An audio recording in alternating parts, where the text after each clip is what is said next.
الحمد للہ رب العالمین والصلاة والسلام علی خاتم الانبیاء وسید المرسلین وعلی آلہ وصحبہ اجمعین ومن تبعہم بإحسان الی یوم الدین اما بعد اعوذ باللہ من الشیطان الرجیم بسم اللہ الرحمن الرحیم قل ان کنتم تحبون اللہ فاتبعونی یحببکم اللہ سبحانک لا علم لنا الا ما علمتنا انک انت العلیم الحکیم۔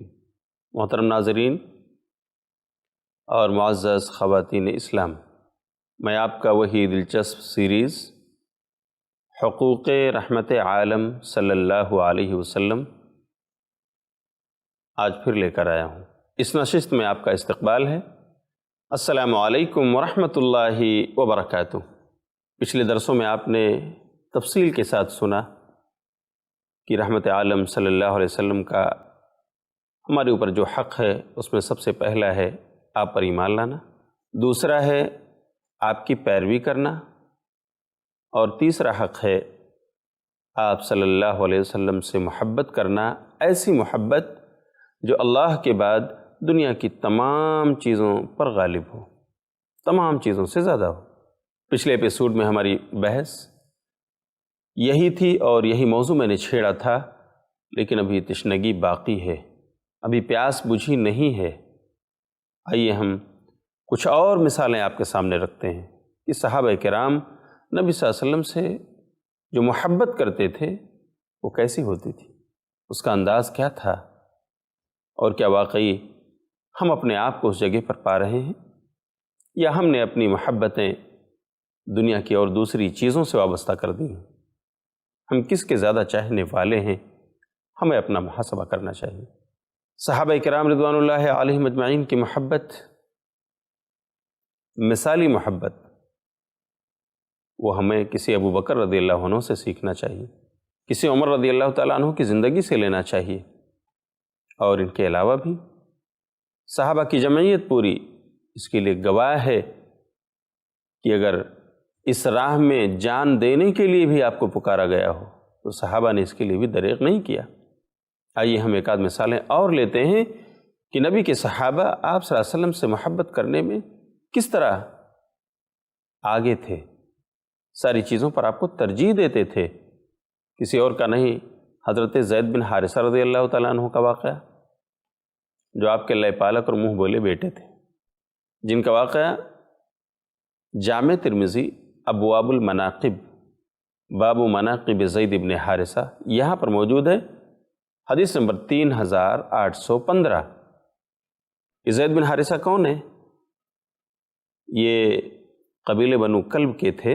زمانے جاہلیت میں ایک سفر پہ یہ نکلے، ان کا قافلہ تھا، اور اس قافلے کو لوٹ لیا گیا، لوگوں نے انہیں قید کر لیا اور ان کے قافلے کے دوسرے لوگوں کو بھی، اور لے جا کر بازار میں بیچ دیا۔ اس زمانے میں جاہلیت کے دور میں رہزنی عام تھی، لوگ قافلوں پر چلتے ہوئے قافلوں پر حملہ بول کر انہیں لوٹ لیتے تھے، ان کا سامان اپنا سامان بنا لیتے تھے، اور ان کے انسانوں کو قیدی بنا کر لے جا کر بیچ دیا کرتے تھے غلام کی شکل میں۔ زید بن حارثہ کے ساتھ بھی یہی معاملہ ہوا، ان کو لوگوں نے قیدی بنایا، لے جا کر بازار میں بیچا۔ اتفاق ایسا ہوا کہ حضرت خدیجہ رضی اللہ تعالی عنہا کے رشتہ دار حکیم بن حزام، یعنی ان کے بھتیجے، انہوں نے خرید لیا، اور انہوں نے لا کر اپنی پھوپھی حضرت خدیجہ کو گفٹ کر دیا اور کہا، پھوپھی یہ بڑے اچھے غلام ہیں، آپ انہیں لے لیجئے، یہ آپ کے خادم رہیں۔ پھر ہوا یہ کہ خدیجہ رضی اللہ تعالیٰ عنہ کی شادی نبی صلی اللہ علیہ وسلم سے ہوئی، تو نبی صلی اللہ علیہ وسلم کو خدیجہ رضی اللہ تعالیٰ عنہ نے ہبہ کر دیا کہ میں آپ کو دیتی ہوں۔ اور اس طرح سے زید بن حارثہ جب نبی صلی اللہ علیہ وسلم کے پاس آئے تو آپ نے ان کو آزاد کر کے اپنا لے پالک بنا لیا، منہ بولا بیٹا۔ یہ آپ صلی اللہ علیہ وسلم کے پاس تھے، اتفاق سے ان کی کنبہ قبیلہ کے لوگوں کو، رشتہ داروں کو پتہ چل گیا کہ یہ مکے میں ہیں اور کسی اور کے پاس نہیں، محمد بن عبداللہ کے پاس ہیں صلی اللہ علیہ وسلم۔ چنانچہ ان کے بھائی جبلہ بن حارثہ چل کر کے آئے، اسی طرح ان کے چچا بھی آئے، اور مکہ پہنچ کر نبی صلی اللہ علیہ وسلم کے پاس وارد ہوئے اور کہنے لگے کہ ہمارے بھائی زید بن حارثہ آپ کے پاس ہیں، ہم ان کو لینے کے لیے آئے ہیں۔ برائے مہربانی آپ ان کو ہمارے ساتھ بھیج دیں، وہ ہمارے رشتہ دار ہیں۔ چچا نے کہا ہمارے بھتیجے ہیں وہ، آپ ہمیں دے دیجیے۔ تو نبی صلی اللہ علیہ وسلم نے کہا زید یہ دیکھو آپ کے رشتہ دار ہیں، اور پھر رشتہ داروں سے آپ نے کہا ان انطلقا معکم لم امنعہ، کہ اگر یہ آپ کے ساتھ جانا چاہیں تو میں ان کو بالکل نہیں روکتا، زید جا سکتے ہیں۔ لیکن پیارے ناظرین، حضرت زید بن حارثہ رضی اللہ تعالیٰ عنہ جو نبی صلی اللہ علیہ وسلم کی خدمت پر مامور تھے، آپ کے خادم خاص بن چکے تھے، کیا جواب تھا ان کا؟ اپنے بھائی سے انہوں نے کیا کہا؟ آئیے یہاں پر محبت جھلکتی ہے کہ کیا واقعی زید کو اپنے رشتہ داروں سے زیادہ محبت ہے یا نبی سے زیادہ؟ حضرت زید رضی اللہ تعالیٰ عنہ جواب دیتے ہیں واللہ لا اختار علیک احدا یا رسول اللہ، او دی میسنجر آف اللہ، I will never prefer anyone upon you، اللہ کے رسول میں آپ پر کسی اور کو ترجیح دوں، آپ کے ہوتے ہوئے کسی اور کے ساتھ چلا جاؤں، چاہے وہ میرے کنبہ قبیلہ کے لوگ ہی کیوں نہ ہوں۔ اللہ کے رسول میں ایسا نہیں کر سکتا، میں آپ کا ہو گیا ہوں، آپ کا ہو کر رہوں گا، مجھے میرے کنبے اور قبیلے کی قربانی قبول ہے۔ زید بن حارثہ کے بھائی جبلہ منہ دیکھ رہے ہیں، چچا حیرت زدہ ہیں، ہمارا رشتہ دار، اسے کیا ہوا ہے؟ لیکن جبلہ بن حارثہ کہتے ہیں کہ میرے بھائی کا جو ڈیسیجن تھا نبی صلی اللہ علیہ وسلم کے ساتھ رہنے کا، میں نے دیکھا اپنے تجرباتی زندگی میں کہ اس کا یہ ڈیسیجن بالکل برحق تھا، یقیناً وہ صحیح فیصلہ اس نے کیا تھا اپنے لیے کہ نبی کے ساتھ وہ ٹھہرا۔ زید بن حارثہ نہیں گئے اپنے بھائی کے ساتھ، انہوں نے اپنے چچا کی آواز پر لبیک نہیں کہا، انہوں نے نبی صلی اللہ علیہ وسلم کو ترجیح دیا۔ یہ ہے وہ محبت جو تمام رشتہ داروں پر غالب آئی، نبی صلی اللہ علیہ وسلم کی محبت۔ یہ ایک زید کی بات نہیں ہے، آپ نے زید بن دثنہ رضی اللہ تعالیٰ عنہ کو بھی سنا ہے۔ یہ دوسرے زید ہیں جن کا واقعہ علامہ ابن کثیر، امام ابن کثیر رحمۃ اللہ علیہ نے اپنی کتاب البدایہ والنہایہ جلد نمبر 4 صفحہ نمبر 445 پہ نقل کیا ہے۔ یہ زید بن دثنہ کون ہیں؟ صحابی رسول ہیں۔ نبی صلی اللہ علیہ وسلم نے ایک بار ان کے ساتھ 9 لوگوں کو تمام تر سواری اور ساز و سامان کے ساتھ بھیجا کہ جاؤ ذرا مدینے کے اطراف میں پتہ لگا کر آؤ کہیں سے کوئی حملہ وغیرہ نہ ہونے والا ہو۔ اصل میں وہ زمانہ ٹیلی کمیونیکیشن کا نہیں تھا، یہ فونز اویلیبل نہیں تھے، یہ وائرلیسز نہیں تھے، اور یہ مواصلات کا زمانہ نہیں تھا۔ صحابہ کرام گھوڑوں اور اونٹوں پر جا کر کے پتہ لگاتے تھے کہیں سے کوئی خطرہ تو نہیں۔ بہرحال یہ لوگ جا رہے تھے، مدینے سے دور گئے تو ایک قبیلہ بنو لحیان آباد تھا، اور یہ ابھی تک مسلمان نہیں ہوا تھا۔ اتفاق سے اس قبیلے نے ان 10 لوگوں کے قافلے پر چھاپا مارا اور ان کو یرغمال بنا لیا۔ ان کے 8 ساتھی مقابلہ کرتے ہوئے شہید ہو گئے، اور بچے زید بن دثنہ اور ان کے ایک ساتھی خبیب بن عدی رضی اللہ عنہ مجمعین۔ ان دونوں کو زندہ گرفتار کر لیا قبیلے بنو لحیان کے لوگوں نے، اور کیا کیا؟ ان کو اپنا غلام بنا کر مکے کے بازار میں لے جا کر بیچا، اس نیت سے کہ مکہ میں بیچنے سے شاید زیادہ فائدہ، زیادہ پروفٹ ہمیں ملے، کیونکہ یہ تو وہ لوگ ہیں نا جن کی مکے والوں سے نہیں بنتی۔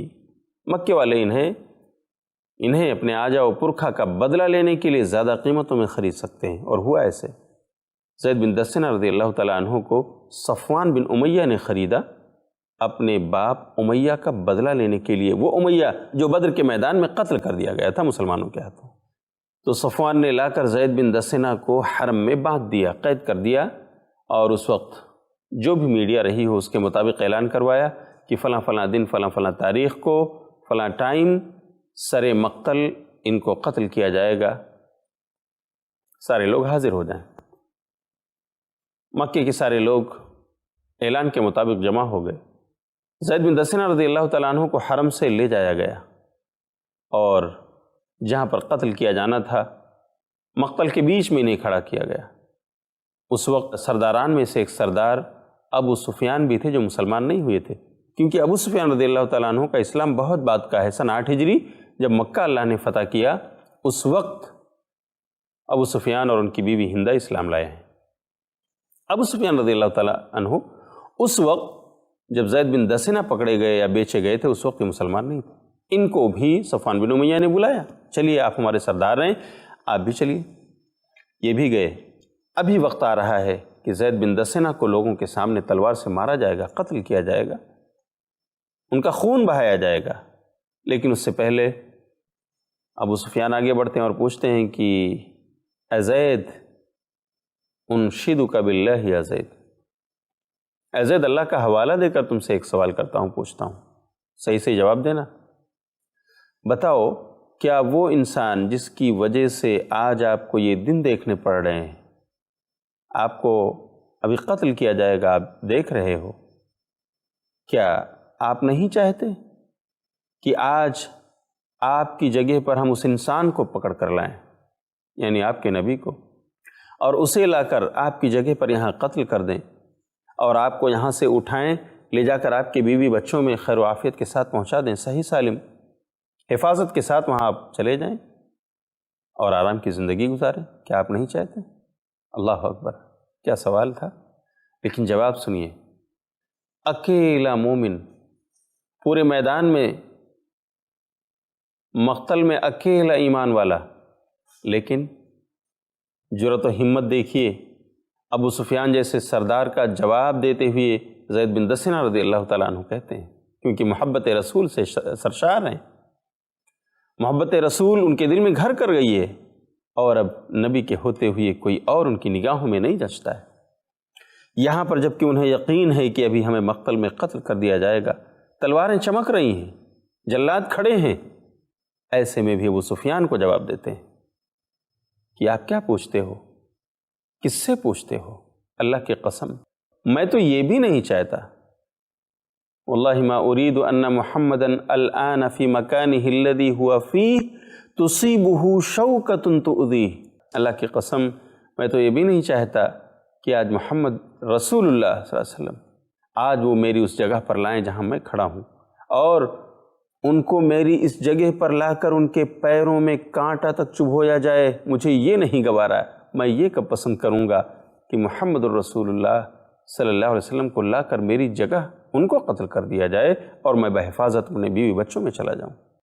یہ سن کر ابو سفیان نے کہا تھا، واللہ ما رأیت احدا يحب احدا كحب اصحاب محمد محمدا، کہ اللہ کی قسم میں نے بہت سارے مریدوں کو دیکھا ہے اپنے اپنے لیڈروں سے پیار کرتے ہوئے، بہت سارے چاہنے والوں کو دیکھا ہے اپنے قائدوں سے محبت کرتے ہوئے، لیکن جیسی محبت محمد کے ساتھیوں کی محمد سے ہے، اللہ کی قسم ایسی محبت میں نے کسی کو کسی سے کرتے ہوئے نہیں دیکھا۔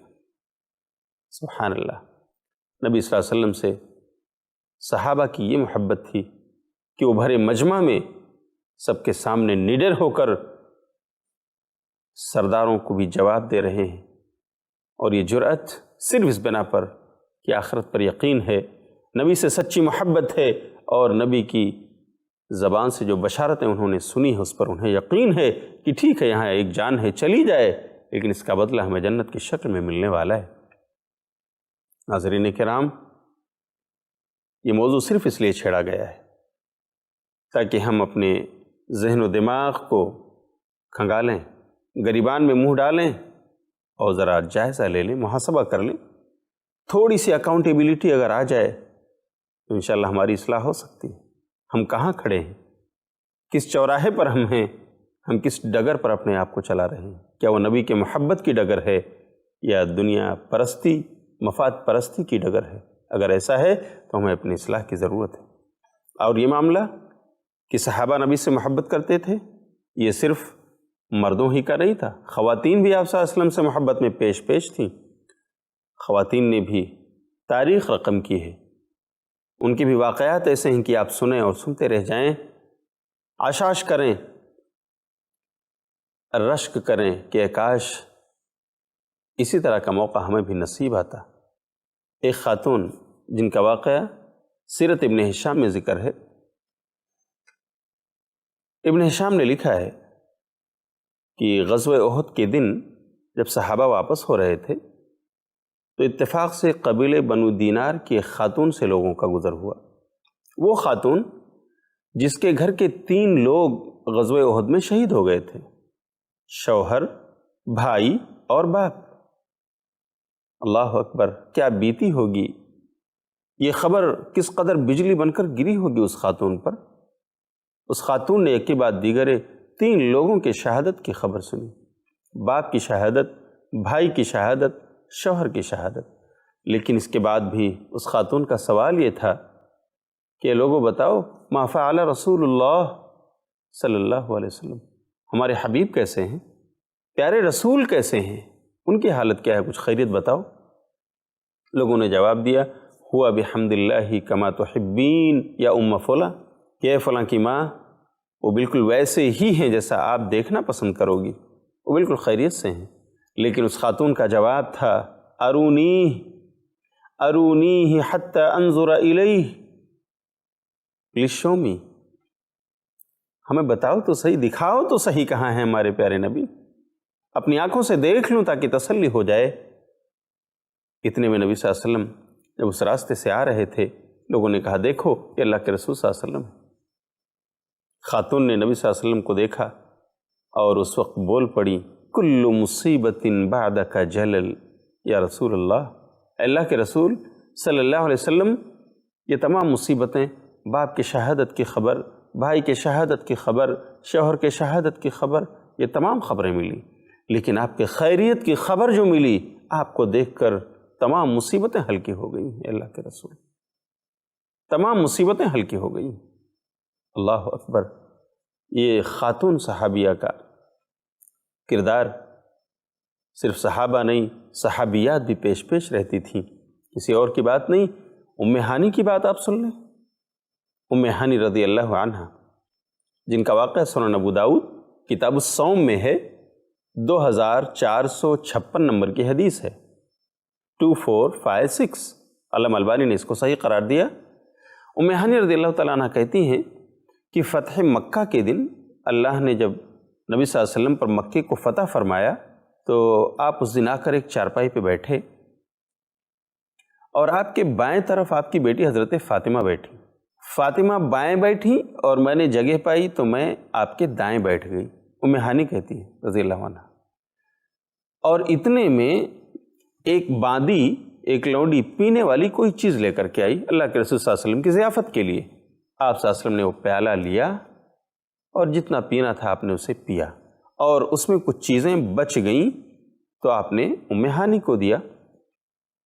ام ہانی کہتی ہیں کہ میں روزے سے تھی، لیکن میں نے نبی صلی اللہ علیہ وسلم کا جھوٹا پینے کے لیے اپنا روزہ میں نے توڑ دیا، اور پینے کے بعد میں نے کہا اللہ کے رسول میں تو روزے سے تھی، لیکن صرف آپ کا بچا ہوا جھوٹا پینے کے لیے میں نے اپنا روزہ توڑ دیا ہے۔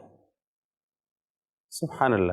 پوچھتے ہیں نبی صلی اللہ علیہ وسلم کہ یہ کیسا روزہ تھا، کوئی قضا روزہ آپ رکھے ہوئے تھے، فرض روزہ، اکنت تقدین؟ کہا کہ نہیں، یہ فرض روزہ نہیں تھا، نفلی روزہ تھا۔ تب نبی صلی اللہ علیہ وسلم نے کہا فلا یضرک اذن، تب آپ کو کوئی نقصان نہیں، یعنی نفلی روزہ، اسے پتہ چلا نفلی روزہ توڑا جا سکتا ہے۔ اور صحابہ نے کبھی کبھار وہ روزے سے تھے یا روزے سے ہوتے تھے اور کوئی دوسرا صحابی دعوت لے لیتا تھا، کیا یہ ہمارے ہاں کھانے کا انتظام ہے، تو جا کر لوگ نفلی روزہ توڑ کر افطار کر لیتے تھے اور اس طرح سے کھانا کھا لیا کرتے تھے۔ نبی صلی اللہ علیہ وسلم کی طرف سے اس کی اجازت تھی۔ یہ نفلی روزوں کے احکام میں یہ بات شامل ہے کہ اگر آپ نفلی روزہ رکھنا چاہتے ہیں، پہلے سے آپ کو نیت کی بھی ضرورت نہیں۔ نبی صلی اللہ علیہ وسلم کبھی کبھار آتے اور ام عائشہ رضی اللہ تعالیٰ عنہ سے پوچھتے کہ گھر میں کھانے کو ہے، پتہ چلتا کہ نہیں ہے، آج گھر میں کھانے کی کوئی چیز نہیں ہے، کہتے اچھا ٹھیک ہے، ابھی تک تو میں نے کچھ نہیں کھایا پیا، چلو ابھی سے روزہ رکھ لیتا ہوں، ابھی سے روزہ رکھ لیتا ہوں۔ یعنی نفلی روزے کے لیے پہلے سے نیت بھی ضروری نہیں ہے۔ اچھا، اسی طرح اگر نفلی روزہ آپ نے رکھا ہوا ہے اور کوئی آپ کی دعوت لے لے، آپ کا بھائی، آپ کا ساتھی، تو آپ اس کی دعوت قبول کر سکتے ہیں، آپ کھا سکتے ہیں، اور نفلی روزہ توڑنے پر کسی طرح کی کوئی قضا بھی دینے کی ضرورت نہیں ہے۔ اللہ رب العالمین نے یہ فلیکسیبلٹی اس کے اندر رکھی ہے۔ اسی لیے ایک بار حضرت سلمان رضی اللہ تعالیٰ عنہ، انہوں نے کھانا بنایا اور اپنے بھائی ابو درداء رضی اللہ تعالیٰ عنہ کو دعوت دے دی دن میں، حالانکہ ابو درداء روزے سے تھے۔ اصل میں سلمان رضی اللہ تعالیٰ عنہ کو صرف یہی چیک کرنا تھا کہ کیا واقعی روزانہ ابو دردہ روزہ رکھتے ہیں، نفلی روزہ؟ اس لیے انہوں نے خود کھانا بنایا، سلمان رضی اللہ عنہ نے، جو ان کے مواخاتی بھائی تھے، بردرہوڈ نبی صلی اللہ علیہ وسلم نے کرایا تھا، تو ابو دردہ انصاری رضی اللہ تعالیٰ عنہ کے حصے میں سلمان فارسی آئے تھے۔ سلمان فارسی رضی اللہ تعالیٰ عنہ نے یہ چیک کرنے کے لیے کہ کیا واقعی ابو دردہ روزانہ نفلی روزے رکھتے ہیں، جس کی خبر ان کو ملی تھی، تو انہوں نے کھانا بنایا اور اپنے بھائی ابو دردہ کو دعوت دی اور کہا ہے ابو دردہ آؤ کھانا کھا لیتے ہیں۔ ابو دردہ نے جواب دیا کہ میں روزے سے ہوں، انا صائم۔ تو سلمان فارسی رضی اللہ تعالیٰ عنہ نے کہا کہ نہیں، کھا لو، نفلی روزے سے ہو، آؤ میں نے بنایا ہے کھانا۔ ان کو کھلایا، ان کا روزہ توڑوایا، اس لیے کہ نفلی روزہ تھا۔ تو بہرحال یہ بات بیچ میں آئی کہ نفلی روزہ اس کے لیے پہلے سے سابقہ نیت ضروری نہیں، اسی طرح اگر کوئی دعوت لے تو اس کی دعوت قبول کر کے دن میں کھانا کھایا جا سکتا ہے، اور اس نفلی روزے کی کوئی قضا بعد میں دینا بھی نہیں ہے، یہ رخصت ہے اسلام میں۔ لیکن یہ بات آئی تھی ام ہانی کے واقعے سے کہ ام ہانی نے نبی کی محبت میں نبی کا جھوٹا کھانے یا پینے کے لیے اپنے نفلی روزے کو توڑ دیا، صرف اس لیے کہ نبی سے محبت ہے، نبی کا جھوٹا پینے کا انہیں شرف مل رہا ہے۔ اللہ اکبر! اس طرح صحابہ اور صحابیات محبت کرتے تھے نبی صلی اللہ علیہ وسلم سے، ان کی محبتیں تمام دنیا کی محبتوں پر غالب ہوتی تھیں۔ ایک صحابی آتے ہیں اور کہتے ہیں اللہ کے رسول صلی اللہ علیہ وسلم بتائیے قیامت کب آئے گی؟ قیامت کب آئے گی؟ صحیح مسلم کتاب البر والصلہ، باب باندھا ہے امام مسلم نے، المرء مع من احب، 2639 نمبر کی حدیث 2639۔ کہتے ہیں اللہ کے رسول بتائیے قیامت کب آئے گی؟ آپ صلی اللہ علیہ وسلم نے پوچھا وما اعددت لها، آپ نے کیا تیاری کی ہے اس کے لیے؟ کہا اللہ کے رسول بہت زیادہ صوم و صلات تو میرے پاس نہیں ہے، بہت زیادہ روزے نماز تو میرے پاس نہیں ہے، بس فرائض وغیرہ پڑھ لیتا ہوں، لیکن میں اللہ اور اس کے رسول سے محبت کرتا ہوں۔ احب اللہ ورسولہ، اللہ اور اس کے رسول کی محبت میرے پاس ہے۔ آپ صلی اللہ علیہ وسلم نے ان کو بشارت دی اور فرمایا انت مع من احببت، تم قیامت کے دن ان کے ساتھ رہو گے جن سے تم محبت کرتے ہو، یعنی گویا جنت کی بشارت صحابہ رسول کو مل گئی کہ تم اگر نبی سے محبت کرتے ہو تو تم جنت میں نبی کے ساتھ رہو گے، اس کے ساتھ جس سے تمہیں محبت ہے۔ سبحان اللہ! یہ نبی سے محبت کا انعام ہے۔ اے ناظرین، بتائیے کیا ہمیں نبی کی صحبت اس کی تمنا نہیں ہے؟ کیا نبی کا ہمسایہ اور نبی کا پڑوسی ہم جنت میں نہ بننا چاہیں گے؟ یقیناً ضرور بننا چاہتے ہیں ہم۔ تو آئیے عہد کرتے ہیں کہ ہم نبی سے ویسی محبت کریں گے جو اللہ کے بعد دنیا کی تمام چیزوں پر غالب ہو، اور یہ اسی وقت ہوگا جب ہم نبی کی سنتوں سے محبت کریں، آپ کی سنتوں کو عملی جامہ پہنائیں اور آپ کے سنت کے مطابق اپنی زندگی گزاریں۔ باتیں اور بھی ہیں لیکن وقت ہو گیا ہے، اس لیے میں آج رکتا ہوں، انشاءاللہ اگلے درس میں پھر ملاقات ہوگی، تب تک کے لیے اجازت دیجیے۔ اللہ آپ کا حامی و ناصر ہو۔ والسلام علیکم ورحمۃ اللہ وبرکاتہ۔